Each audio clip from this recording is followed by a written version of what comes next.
Sia lodato Gesù Cristo. Gelobt sei Jesus Christus. Wir sind hier auf dem Monte di Cristo. Es wird Nacht und es regnet. Dies ist fast bezeichnend für das zu Ende gehende Jahr 2020. Es war ein schreckliches Jahr, ein Jahr, das uns in Erinnerung bleiben wird. Nicht nur wegen der schönen Dinge, leider, die es natürlich auch gab, doch wegen vieler anderer Dinge, die wir kennen. Trotz allem, im Dezember erleben wir auch den Advent. Und was sagt uns der Advent? Es kann finster sein, schlechtes Wetter, doch diese Zeit ist auch geprägt von der Hoffnung. Etwas Neues erwarten wir, etwas Neues ist im Kommen. Natürlich denken wir dabei an Weihnachten, an die Geburt Jesu Christi. Doch wir denken auch weiter, Tag für Tag, Monat für Monat, Jahr für Jahr nähern wir uns immer mehr dem Triumph des unbefleckten Herzens Mariens. Wir sind sozusagen in einem fortwährenden Advent, weil wir voll Hoffnung und voll Freude auf diesen Triumph des unbefleckten Herzens Mariens warten. Wie Maria, die Königin der Liebe, eines Tages sagte: Erwartet mit mir eine Zeit des Friedens und der Gerechtigkeit, wie es sie noch nie gegeben hat. Dies erwarten wir. Also ist Advent nicht nur im Dezember, sondern wir, für uns als Verehrer Mariens, die wir ihr geweiht sind, für uns ist der Advent fortwährend, weil wir in Erwartung dieses Triumphes sind. Wir warten auf den Triumph des Guten über das Böse, des Christentums über das Antichristentum, die Hinwendung vom Antichristen zu Christus. Dafür müssen wir also fortwährend beten. Glauben und Bekehrung, Gebet und Buße erbitte ich von der Welt. Das sind die Wünsche der Madonna. Das sind die mächtigen Waffen, die wir fortwährend einsetzen sollen, um diesen Triumph des unbefleckten Herzens Mariens zu beschleunigen. Wir sollen uns also besinnen, was wir inzwischen tun können. Ich erlaube mir dazu eine Botschaft der Königin der Liebe vorzulesen. Eine Botschaft, die wir sicher schon oft gehört haben. Es tut aber immer wieder gut, diese Worte zu hören. Die Madonna sagte am 8. Dezember 1995: Verherrlicht mit mir den Vater. Meine Kinder, meine fortwährende Gegenwart mitten unter euch bestätigt das Erbarmen des Vaters für diese kranke und leidende Generation. Auch mein Herz leidet, weil die Herzen, die Institutionen, die Nationen und die Familien fern von Gott sind. Alle, die sich mir anvertraut haben, haben Gott und seine Liebe gefunden und mein unbeflecktes Herz getröstet. Meine Kinder, vertraut mit größerem Glauben auf die göttliche Barmherzigkeit und viele Übel, die diese Generation plagen, werden aufhören. Bekehrung und Glauben erbitte ich von der Welt, Gebet und Buße von allen. Man möge nicht weiter zuwarten. Hört auf mich, meine Kinder. Ich segne euch, indem ich euch alle an mich drücke. Danke allen, die sich mir geweiht haben. Die Madonna spricht hier also von einer kranken und leidenden Generation. Wir Menschen denken dabei immer an körperliche Krankheiten. Und in diesem Jahr haben wir auch noch eine zusätzliche erlebt. Immer in solchen Situationen hat man die Theologie, die Heilige Schrift, die Kirchenväter studiert, denn auch die körperlichen Leiden haben ihren Ursprung in der Sünde des Menschen. Alles hat seinen Ursprung in der Ursünde. Von dort ist alles ausgegangen. Die Sünden der Menschen begünstigen auch körperliche Leiden. So erleben wir den Priester in der Heiligen Messe vor der Kommunion, wenn er still für sich betet: Herr Jesus Christus, der Empfang deines Leibes und Blutes bringe mir nicht Gericht und Verdammnis, sondern Segen und Heil. Die Sünde also zerstört Leib und Seele.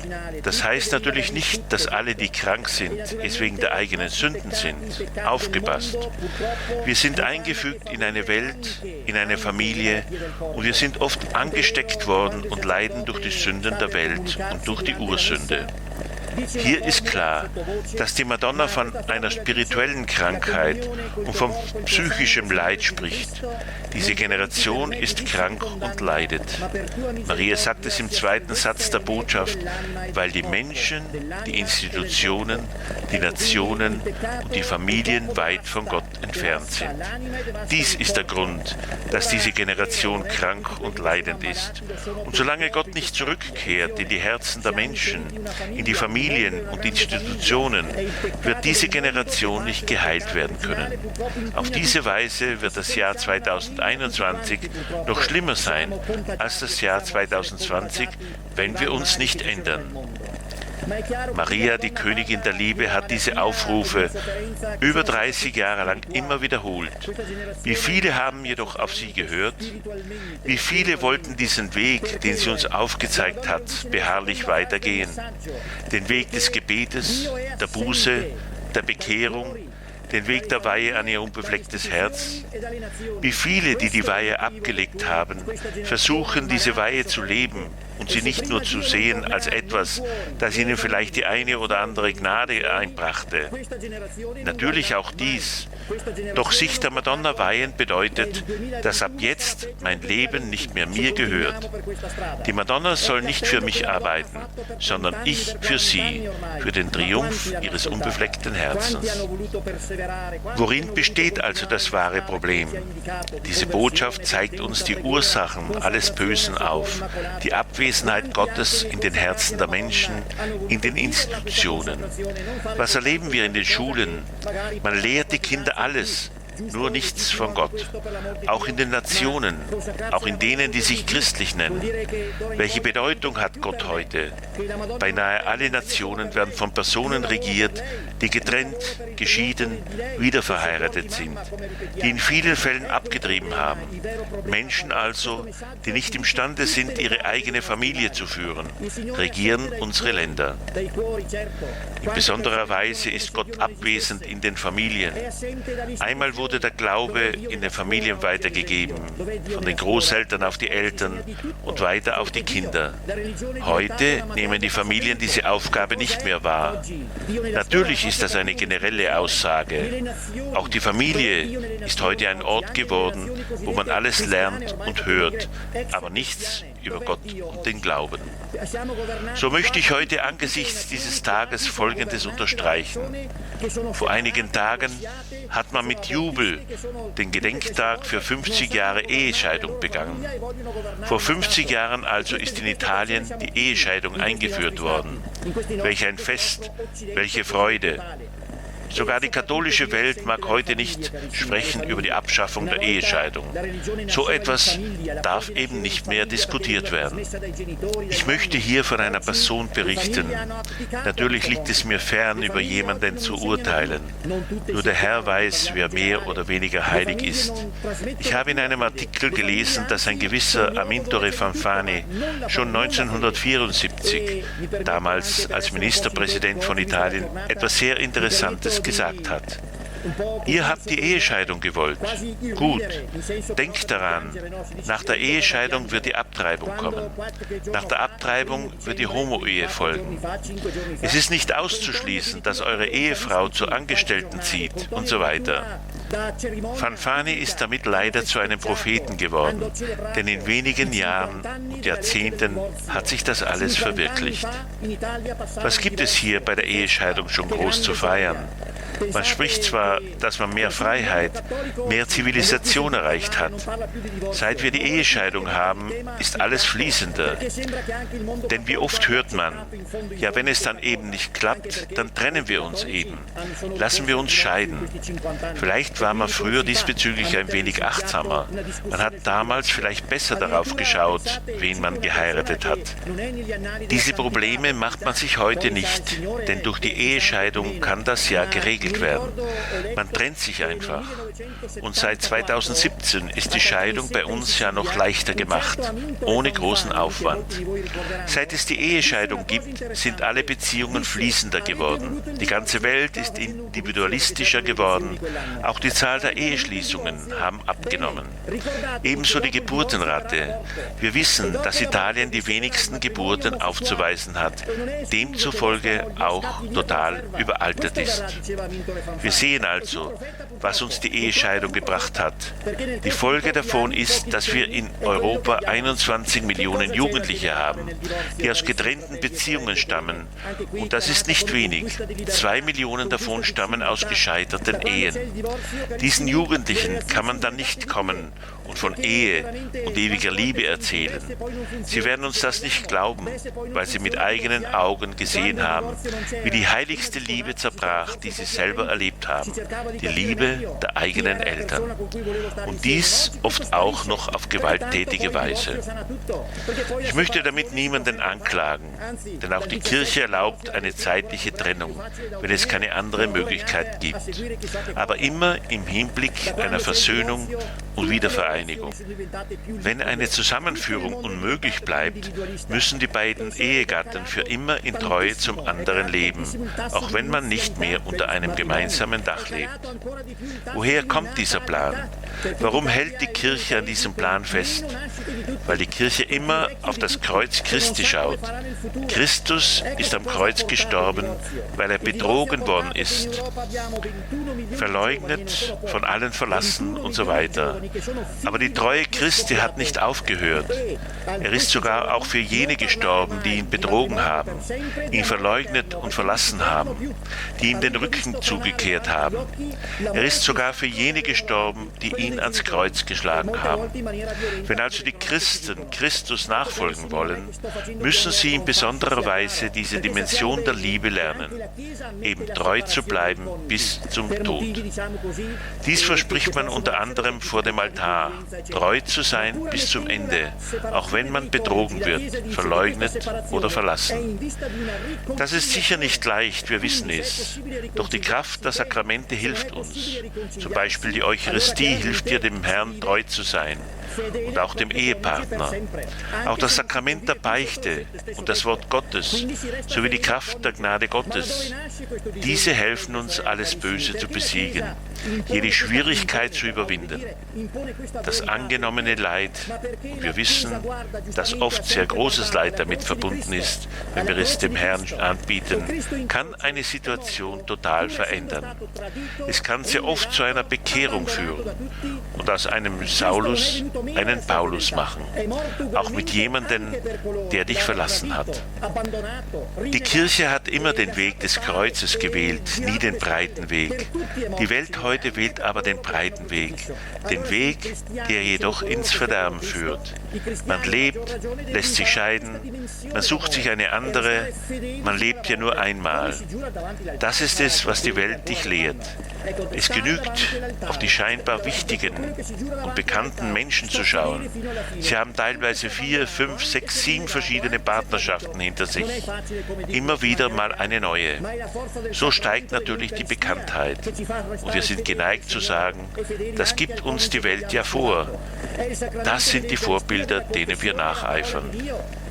Gott zeigt uns jedoch den schmalen Weg, um uns viel Leid zu ersparen. Denn eines ist nach 50 Jahren Ehescheidung in Italien sicher.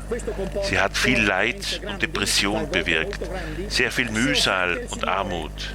Wir wissen, dass es zum Beispiel Väter und Ehemänner gibt, die, um ihren finanziellen Verpflichtungen nachzukommen, angewiesen sind auf die Caritas, um täglich wenigstens eine warme Mahlzeit zu erhalten. Sie haben total nichts mehr. Und obwohl ihre Ex-Frau um diese Situation weiß, sie vergibt nicht. Auch wenn du angewiesen bist auf die Caritas, das interessiert mich nicht. Ja, das sind die Konsequenzen von 50 Jahren Ehescheidung. Alles andere als Errungenschaft der Menschheit Menschheit, alles andere als Freiheit. Die Kirche erlaubt eben eine zeitweise Trennung, jedoch immer mit dem Blick auf eine mögliche Wiedervereinigung. Natürlich auch in der totalen Treue zum Ehegatten, den man vor Gott geheiratet hat. Das große Problem heute ist jedoch, dass man gar nicht mehr kirchlich, also vor Gott heiratet. Diesbezüglich hat ein katholischer Schriftsteller geschrieben: Wenn die Familie in Krise ist, ist auch der Staat, die Gesellschaft in Krise, eben weil ein Staat immer aus Familien besteht. Wenn also die Familie ihre Identität verliert, verliert auch der Staat seine Identität.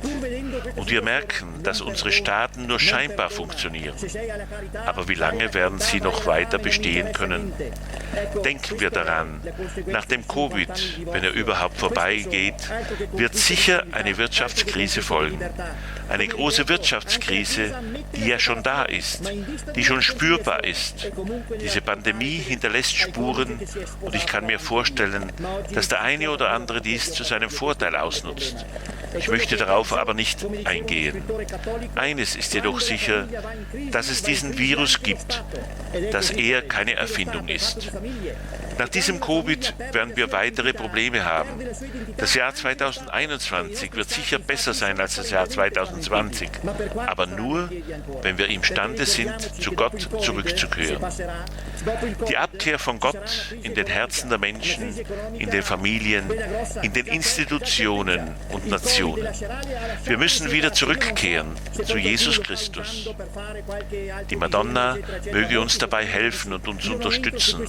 Sie möge der ganzen Menschheit helfen, von diesem falschen Weg abzulassen und den richtigen zu wählen. Maria, die Königin der Liebe, möge die Herzen erleuchten. Die Liebe Gottes möge uns erleuchten und führen, damit wir gestärkt weitergehen können. Dazu wollen wir uns die Kraft holen aus den Sakramenten, aus dem Rosenkranzgebet, aus der Heiligen Schrift.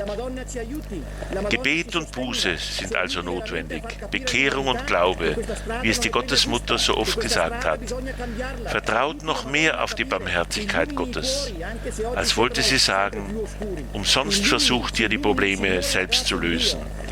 Vertrauen wir also uns der Madonna an, vertrauen wir auf den Herrn, erledigen wir das, was uns möglich ist, aber vertrauen wir auf die Madonna, vertrauen wir auf den Herrn. Beten wir also noch mehr, denn beten heißt, auf Gottes Hilfe zu vertrauen. Das Gebet der Guten kann nicht umsonst sein, wie Maria am 01.01.2002 gesagt hat.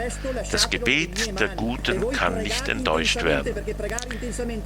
Wir kennen natürlich nicht die Zeiten Gottes, aber wir wissen, dass das Gebet der Guten nicht enttäuscht werden kann. Auch dieser Kreuzweg, den wir heute unter so schwierigen Bedingungen gegangen sind, geht nicht verloren. Wenn wir etwas für unsere Seelen, für unsere Herzen tun, ist es vor den Augen Gottes niemals umsonst. Es ist aufgezeichnet im Buch Gottes und geht nicht verloren. So wollen wir fortfahren im Glauben und im Vertrauen, dass der Advent immer in ein Licht mündet, in das Licht einer neuen Weihnacht, in die Weihnacht des Triumphes des unbefleckten Herzens Mariens, in die Rückkehr Jesu in die Herzen der Menschen, in ein neues Pfingsten und in eine Zeit des Friedens und der Gerechtigkeit, wie sie die Welt noch nie erlebt hat. Beten wir also für die Familien, besonders für jene, die in Schwierigkeiten sind, denn büßen müssen immer die jungen Generationen. Wenn diese Jugendlichen dann älter werden, besteht die Gefahr, dass sie die gleichen Fehler machen wie ihre Eltern. So wollen wir uns vornehmen, öfters für diese Jugendlichen zu beten, besonders auch für die Familien. Gelobt sei Jesus Christus.